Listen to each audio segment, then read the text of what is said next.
Hello friend, નમસ્કાર. Welcome to my channel Aryan classes. Aryan ક્લાસીસની અંદર હું તમામ ધોરણ 10ના વિદ્યાર્થીઓનું હાર્દિક સ્વાગત કરું છું.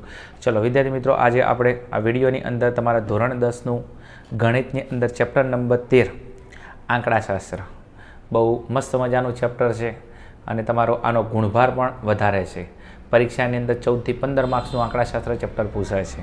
કોઈ વિદ્યાર્થી એવો હોય કે જેને ગણિતની અંદર પાસ થવું છે તો મારી દ્રષ્ટિએ 2 ચેપ્ટર તૈયાર કરો હોય, એક ચેપ્ટર નંબર 13 અને એક ચેપ્ટર નંબર 14, તો પાસ.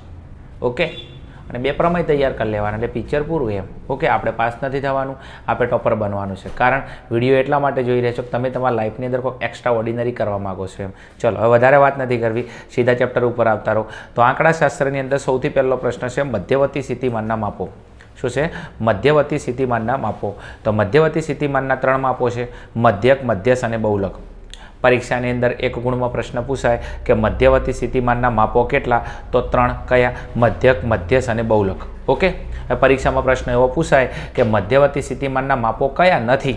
તો આ 3માંથી જે ના હોય એ આપણું માપ ના હોય એમ. અને લગભગ તમને વિસ્તાર આપશે કે વિસ્તારે મધ્યવર્તી સ્થિતિમાનનું માપ નથી એમ. ઓકે, ચલો બીજું, આ ચેપ્ટર આપણું 3 ભાગમાં વહેંચાયેલું છે. કેટલા ભાગમાં? 3 ભાગમાં વહેંચાયેલું છે. કયા કયા? મધ્યક, કયા? મધ્યક, બીજા નંબરમાં મધ્યસ્થ અને ત્રીજા નંબરમાં બહુલક.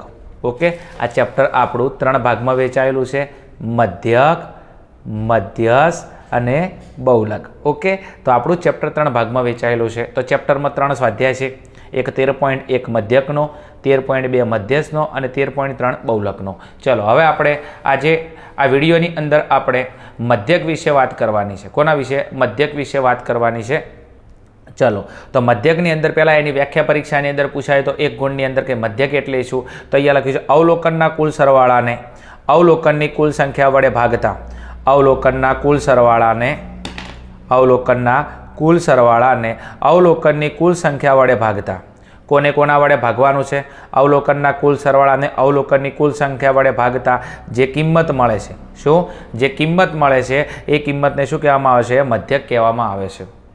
અવલોકનનો કુલ સરવાળો કરવાનો, એને અવલોકનની કુલ સંખ્યા વડે ભાગતા જે કિંમત મળે છે તેને મધ્યક કહેવામાં આવે છે. કોને કોના વડે ભાગવાનું? કુલ સરવાળાને કુલ સંખ્યા વડે ભાગવાનું એટલે તમને શું મળી જાય? મધ્યક મળી જાય. ઓકે, ચલો બીજું, મધ્યકનું સૂત્ર છે કે મધ્યક બરાબર અવલોકનનો કુલ સરવાળો ભાગ્યા અવલોકનની કુલ સંખ્યા.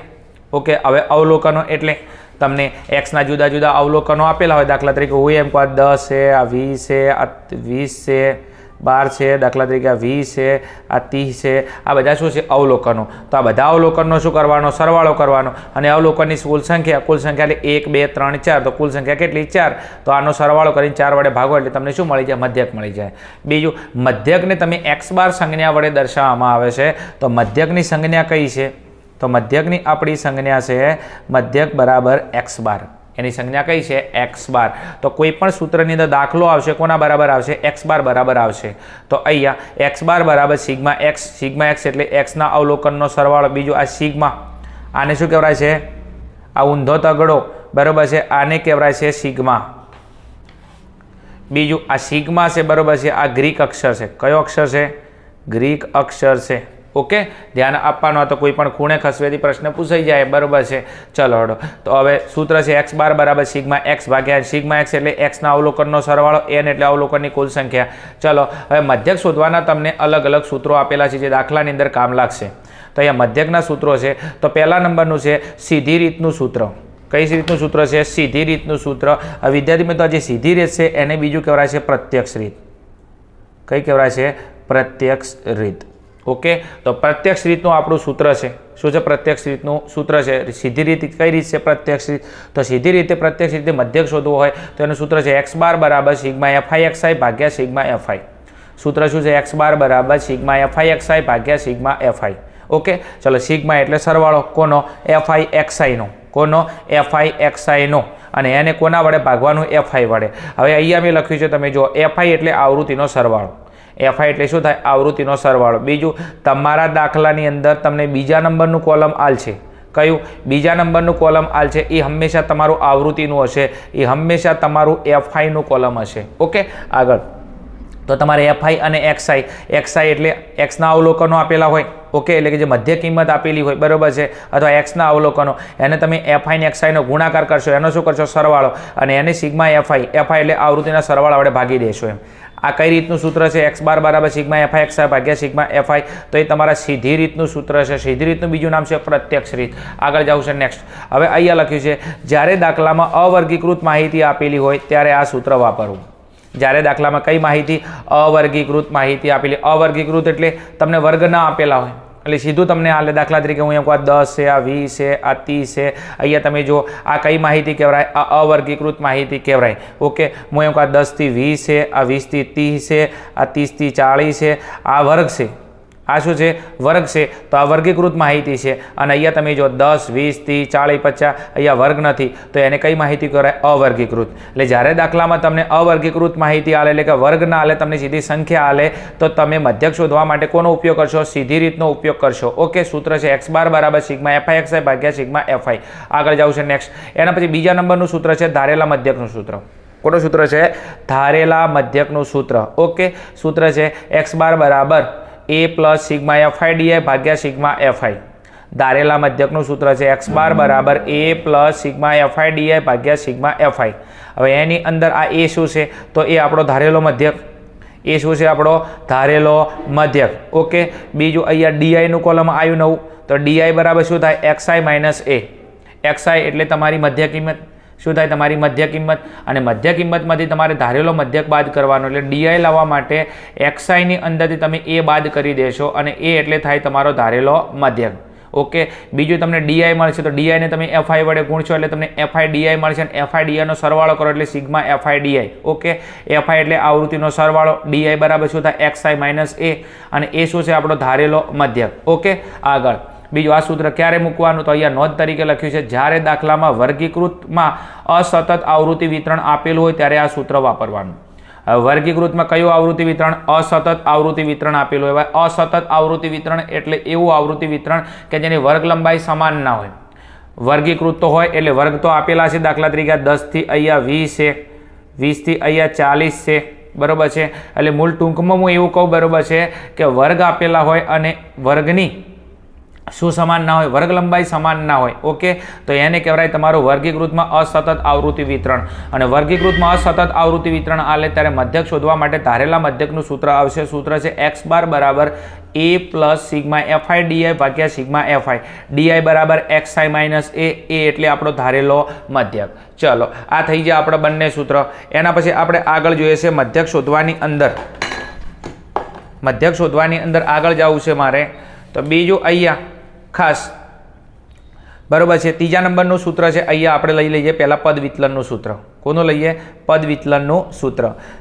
ચલો, પદ વિચલનની રીત. બીજું તમારા જે 4 માર્ક્સની અંદર દાખલો આવે છે, આખલો ને દાખલો, હા એમ આવતા રહો. ચલો, બીજું તમારા 4 માર્ક્સની અંદર જે દાખલો આવે છે એ કેનો આવે છે? પદ વિચલનનો દાખલો આવે છે. અને પદ વિચલનની રીતનું સૂત્ર છે એક્સ બાર એટલે મધ્યક બરાબર a plus sigma FI UI. શું? સિગ્મા એફઆઈ યુઆઈ ગુણ્યા એચ અને ભાગ્યા સિગ્મા એફઆઈ. બીજું આ જે લખ્યું છે આ એચને તમે આની જગ્યાએ તમે એચ અહીંયા લખશો તો ચાલશે. ઓકે, તો સૂત્ર છે એક્સ બાર બરાબર a plus sigma FI UI ભાગ્યા સિગ્મા એફઆઈ ગુણ્યા એચ. ઓકે, ચલો હવે અહીંયા અલગ અલગ સંકેત લખેલા છે, જેમાં એ આપણો ધારેલો મધ્યક એ તમને ખબર છે. બીજું એફઆઈ એટલે આવૃત્તિનો સરવાળો, બીજા નંબરનું કોલમ. એચ એટલે વર્ગની વર્ગ લંબાઈ. શું? વર્ગની વર્ગ લંબાઈ. ઓકે, ચલો, વર્ગની વર્ગ લંબાઈ. અને યુઆઈ બરાબર છે એક્સઆઈ માઇનસ એ ભાગ્યા એચ.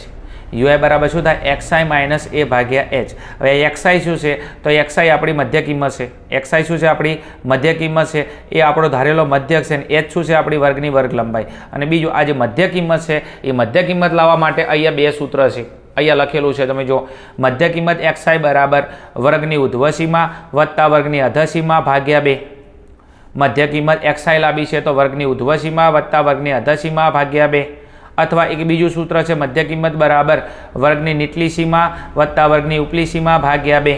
હવે એ નથી ખબર પડતી સાહેબ ઉધ્વસીમા અને અધસીમા સીમા હેદર એ સીમા નથી અદરવાળી, આ બીજી સીમા છે. ભણવાન કરો ને કે મરી જાઓ હમણાં, બરોબર છે. પરીક્ષા આલવાની 10માની એમ. ઓકે, ગમત સાથે જ્ઞાન મજા કરવાની છે આપણે. 10માની અંદર લોડ લઈને નથી ભણવાનું એમ. ચલો, ઉધ્વ સીમા એટલે શું? તો હું એમ કહું દાખલા તરીકે આ 10 થી 20નો વર્ગ આપેલો છે.